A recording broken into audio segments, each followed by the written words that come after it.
The living room smells of Barbara's pot roast, but the warmth can't touch the cold knot in my chest.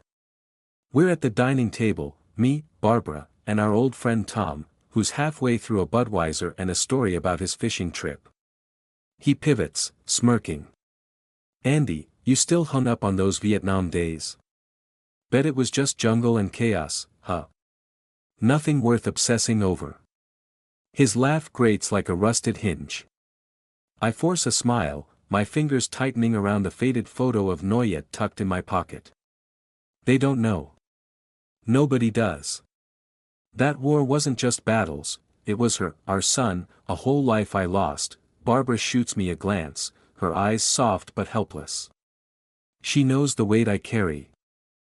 The letters I've kept for 55 years, the lock of Nguyit's hair I still touch when the nights get too quiet. Tom's words cut deeper than he means, slicing open a wound I've never let heal. I'm not just some vet with war stories. I'm a man who left half his soul in Bien Hoa, betrayed by time and distance. Not much to tell, I mutter, but inside, I'm screaming. How do you explain a love that war tore apart? A son I never held?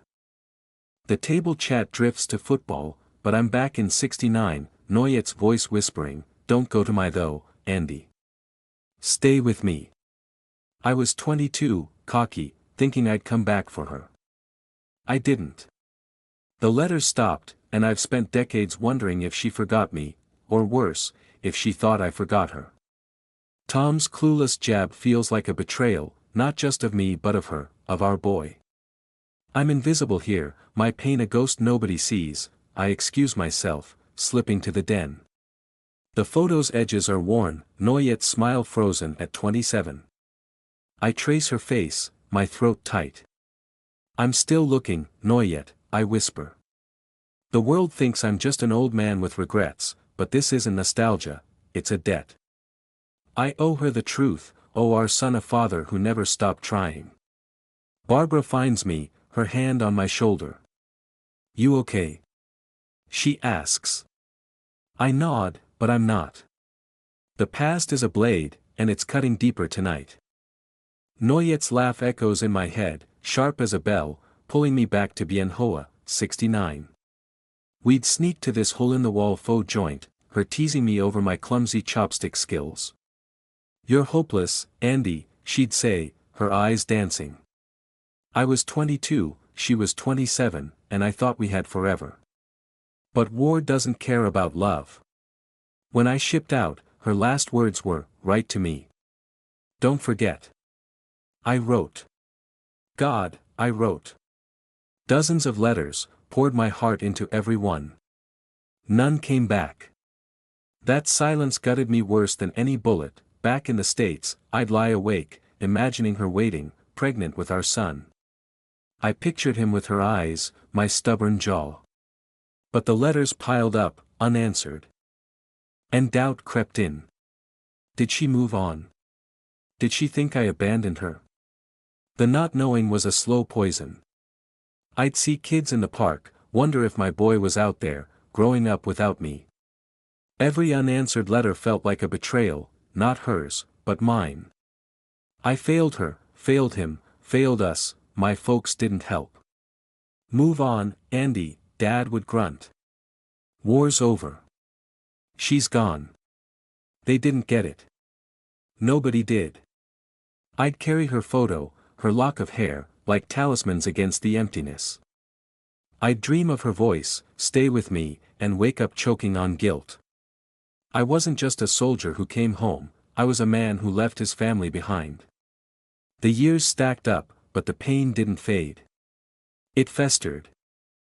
A quiet ache I hid behind a job, a marriage, a life that never felt whole. Now, at 78, I'm still that 22-year-old kid, wondering where I went wrong. Barbara knows, bless her, but even she can't fill the hole Nguyit left. I betrayed her by surviving, by building a life without her. I tried, Nguyit, I whisper to the dark. But trying wasn't enough. The past is a mirror, and all I see is a man who lost everything that mattered. I've never been one for bragging, but I've done things nobody in my family knows about. After Vietnam, I couldn't just move on like everyone said. Nguyệt and our son haunted me, so I poured that guilt into something bigger. I started a small fund, helping vets and Vietnamese immigrants reconnect with lost family. Quietly, I bankrolled search programs, worked with guys like Michael Scott to track down missing kids, wives, parents. I've reunited dozens of families, but my own stays fractured. "You're a hero, Andy," Michael once said. I shook my head. "Just fixing what I broke." I never told Barbara the half of it. She knows I send checks, but not that I've spent decades building a network. Calling in favors, digging through old military records. I'm no saint, every dollar, every hour, was penance for leaving Nguyệt behind. I'd sit in my den, poring over grainy photos, hoping one might be her. "Why don't you tell people?" Barbara asked once. I shrugged. "Don't need the applause." Truth is, I didn't want anyone's pity. This was my debt, not their story. The work kept me sane, but it never filled the void. I'd see a kid reunited with his mom, and my heart would crack. Where was my boy? I'd fund another search, then another, chasing ghosts. Nobody knew the old man in the flannel shirt was bankrolling half these programs. I didn't care. If I couldn't find Nguyệt, I'd make damn sure someone else found their family. But every success stung, a reminder of my failure. "I'm still trying, Nguyệt," I'd whisper, clutching her photo. Silence was my only answer. The email from Michael Scott hit my inbox like a grenade. "Andy, we got a lead." Someone recognized her photo. My hands shook as I read, "A woman in Florida, Nguyệt, saw her picture on his show. Her niece had called, frantic. It's mighty high." I stared at the screen, Nguyit's name burning through 55 years of dust. She was alive. Alive. But the next line gutted me. She'd lost everything, her home, her son, our son, in a fire. She needed help, didn't know I was the one behind the search. "Oh, Nguyệt," I choked out. "You're still out there." I called Michael, voice cracking. "Set up a call. I need to see her." He hesitated. "She doesn't know it's you, Andy.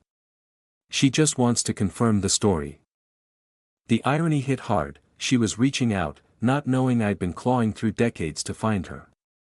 I'd betrayed her by disappearing, and now fate was twisting the knife, putting her in my path without her even knowing. I wanted to scream, to tell her I never stopped looking. But I didn't. I'd wait, let her come to me. Barbara sat beside me, her hand steadying mine. "You've waited this long, Andy. You can do this." I nodded, but my chest was a storm. Nguyệt, the woman I'd loved, was hurting, and I was the ghost in her past. "What if she hates me?" I whispered. Barbara squeezed my hand. "Then you'll face it." I stared at Nguyit's photo, her smile unchanged. The betrayal wasn't just mine, it was war. Time, the letters that never reached her. I'd find her, even if it broke me. The Zoom call flickered, and there she was, Nguyệt, 83, her face lined but still hers.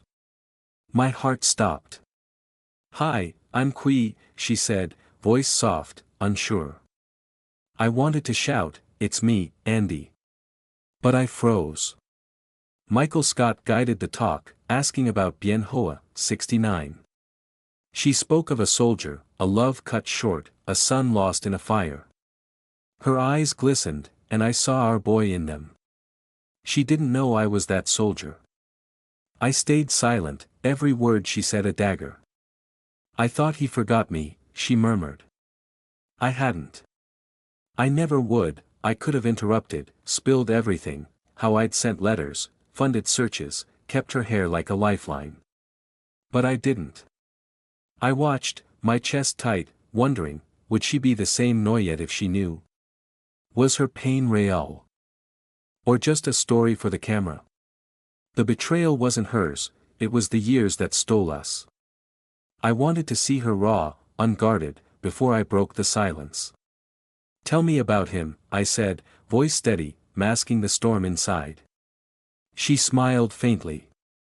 "He was kind. Promised he'd write." Barbara watched me, her eyes asking, "Why aren't you saying anything?" I shook my head. I needed to know Nguyệt, not the version shaped by my name. My silence wasn't cowardice, it was a test, for her, for me. Did she still carry me like I carried her?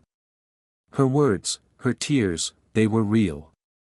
I felt pride, pain, and a hunger to know more. "I'm sorry you lost him," I said, meaning our son, meaning us. She nodded. Not knowing she was breaking my heart all over again. Nguyệt called again a week later, her voice trembling. "Andy," she said, the word cracking like glass.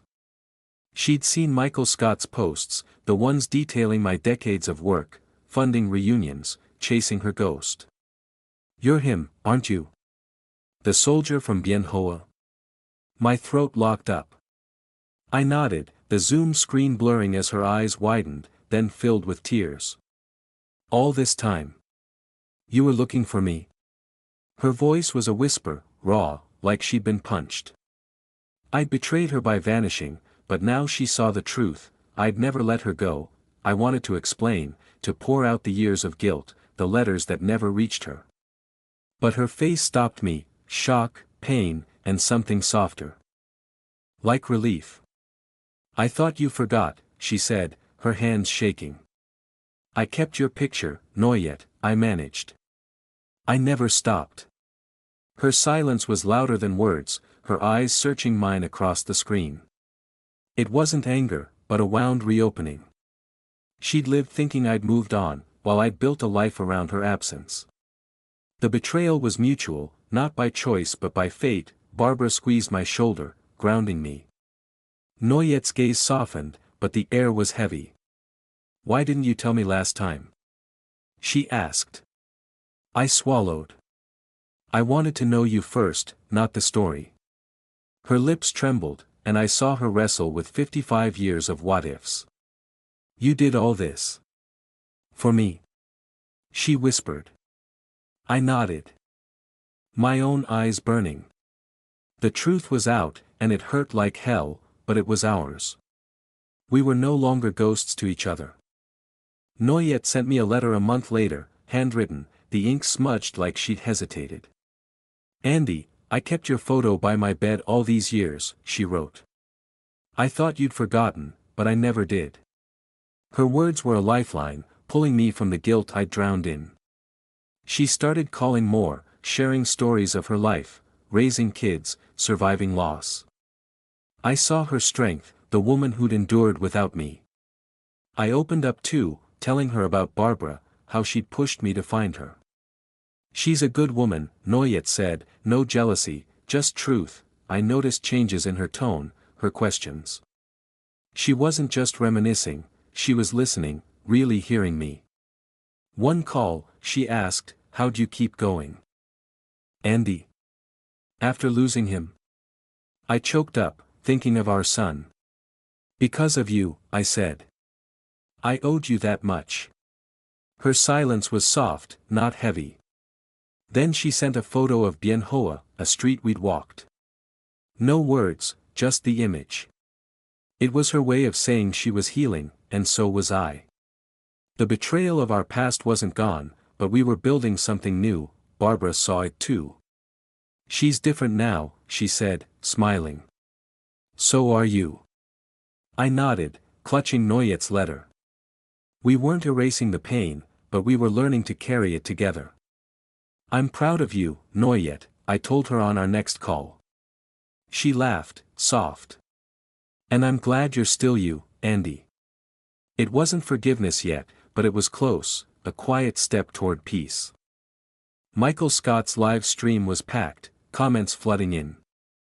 I sat with Barbara, Nguyệt on the other screen, her face calm but nervous. Someone typed, "Andy's just chasing war stories for clout." My stomach twisted, another betrayal, reducing our pain to a spectacle. Before I could speak, Nguyệt leaned forward, her voice steady. Don't say that. Andy's not here for fame. He's spent his life helping people like me find their families. He found me after 55 years. That's who he is.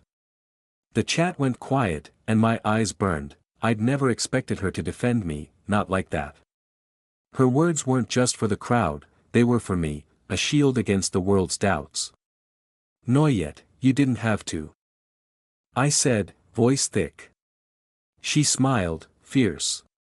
Yes, I did. You're not alone in this. Barbara squeezed my hand, her own eyes misty. The betrayal of the past, the years we'd lost, felt smaller in that moment. Nguyệt wasn't just my lost love, she was my ally, my truth. The stream ended, but her words lingered.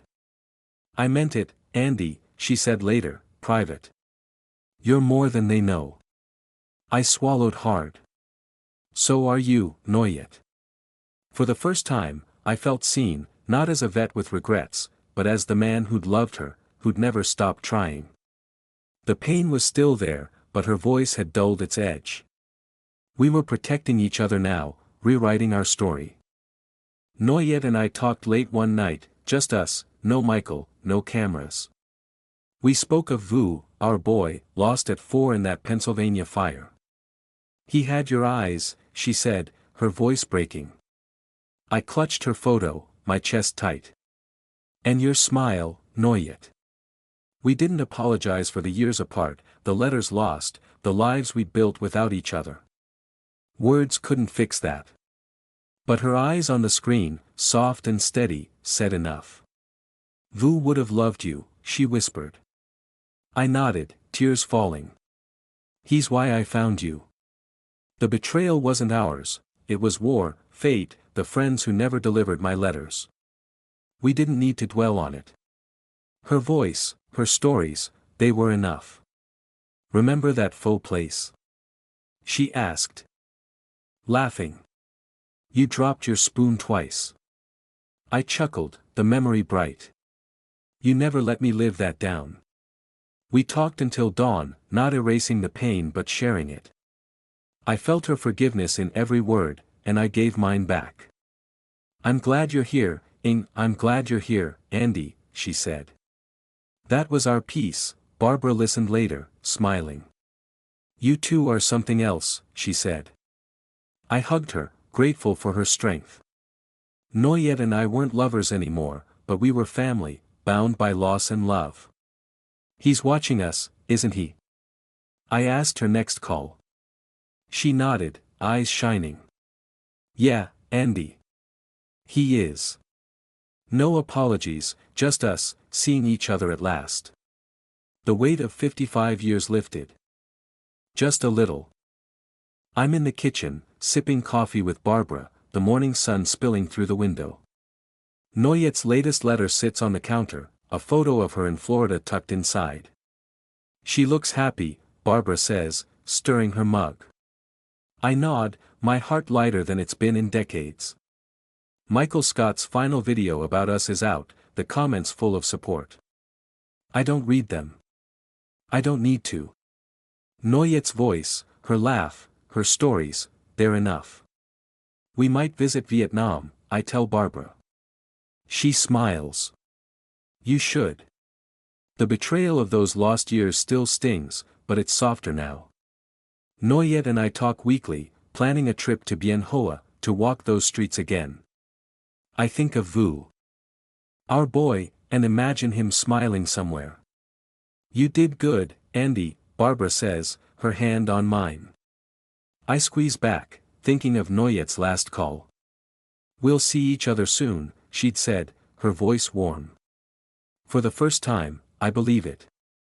The pain isn't gone, but it's shared, carried by both of us. I step outside, the air crisp, and look at the sky. Michael's work, the community's help, Barbara's love, Nguyit's forgiveness, they've brought me here. I'm not lost anymore, I whisper, to Vu, to Nguyit, to myself. And for the first time, I don't feel like I'm standing on the outside, looking in.